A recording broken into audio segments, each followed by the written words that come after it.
Hello, I'm Gordon Lang, editor of CameraLabs.com. I'd like to give you a brief video tour around the Nikon D60. Here it is, the D60. It's Nikon's latest digital SLR.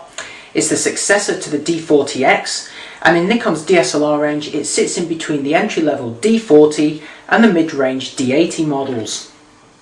Now if you're familiar with the earlier D40X, you'll notice a great deal of similarities with this camera.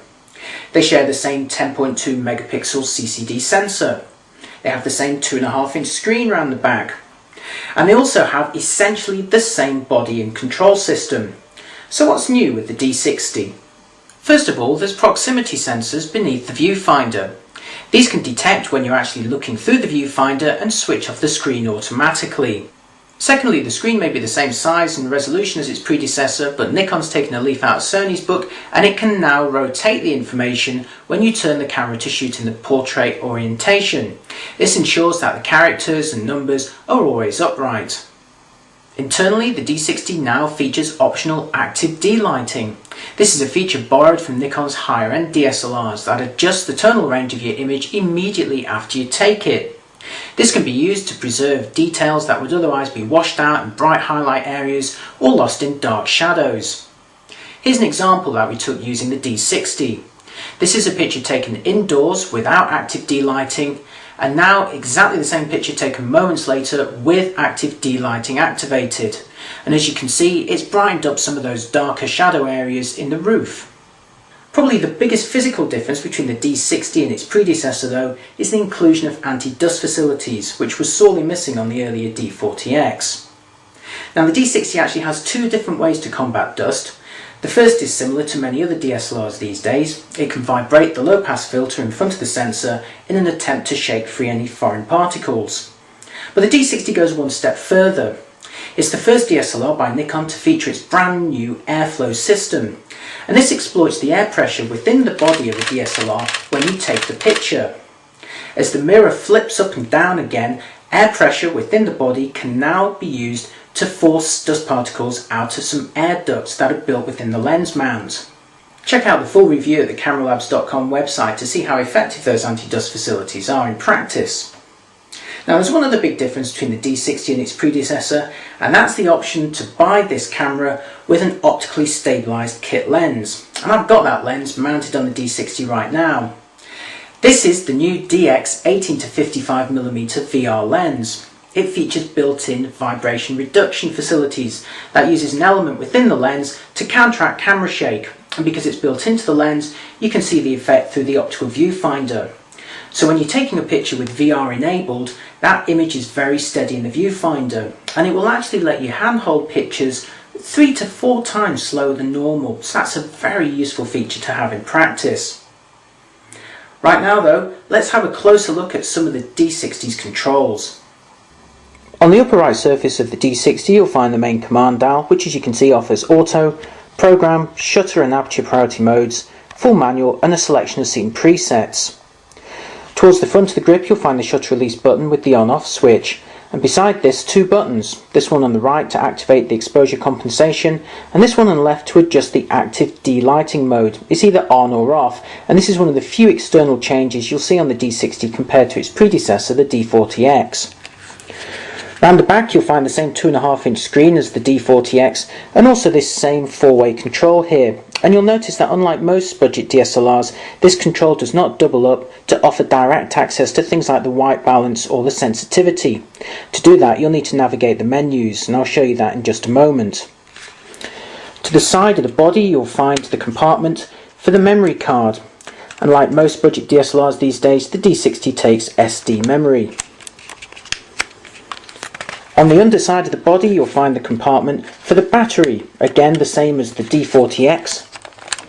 It's an EN-EL9 lithium-ion pack. On the other side of the body you'll find a flap behind which are the ports for the D60. At the top a TV output and at the bottom a USB port. Note that the D60 does not come with a cable to connect to your TV, that's an optional extra. Power up the Nikon D60 and after the image sensor cleaning animation you'll be presented with the main settings on the screen. Now on the left hand side you'll see there's a graphical representation of the iris within the lens, and as we increase the f number here in aperture priority mode you'll see that iris get smaller and smaller. Now that's actually a representation of what's going on in the lens right now, but if you don't like the information presented that way you can go into the menus and choose something a bit more traditional looking. Here we're switching from graphic to classic, there's a choice of 3 colours, and what you're now presented with is the shooting information in a more traditional style, somewhat like the screen on the top of a semi-pro DSLR. Now in the bottom left corner you'll see a flashing question mark. If you press the question mark button on the D60 it'll give you warnings. For example, at the moment it's saying that the lighting is poor and it recommends the flash. It's a very friendly camera. To change any settings you press the I button, and this now highlights the settings around the edges with yellow. Simply press OK when you find the one you want and go through the options. There you can change the white balance, or perhaps you want to change the ISO sensitivity. And you'll notice that as we actually change this there's a different thumbnail next to each setting, giving you an idea of how you might use that setting. Now let's go into the play mode. Here's a picture we took earlier, and by pressing the up and down buttons on the back you can cycle through pages of shooting information. You can also flash the areas that are going to be saturated highlights or show a brightness histogram. Now there's no RGB histograms as standard, but there is a sneaky way you can show them. Pop into the retouch menu, scroll down to filter effects and choose the colour balance mode. Now choose the picture that you want, and there you can see red, green and blue histograms, along with the opportunity to actually adjust the colour balance on the picture. Now there are a lot of other filter effects on the D60, including a new starburst effect, but we're going to now have a look at the raw processing options. These allow you to select a raw file and actually process it within the camera. You can vary the image quality, you can adjust the white balance, you can play with the exposure compensation, and you can also set the optimize image parameter before then processing that file into a JPEG. Now onto the stop motion movie. This is a new feature for the D60 and it allows you to create a movie. Here you can choose the resolution and also the frame rate, a maximum of 15 frames per second there. Now the way this works is you have to actually choose which images you'd like to be part of your movie. So here we're choosing a first image and now scrolling through pictures that we took earlier until we get to the maximum of 100 pictures.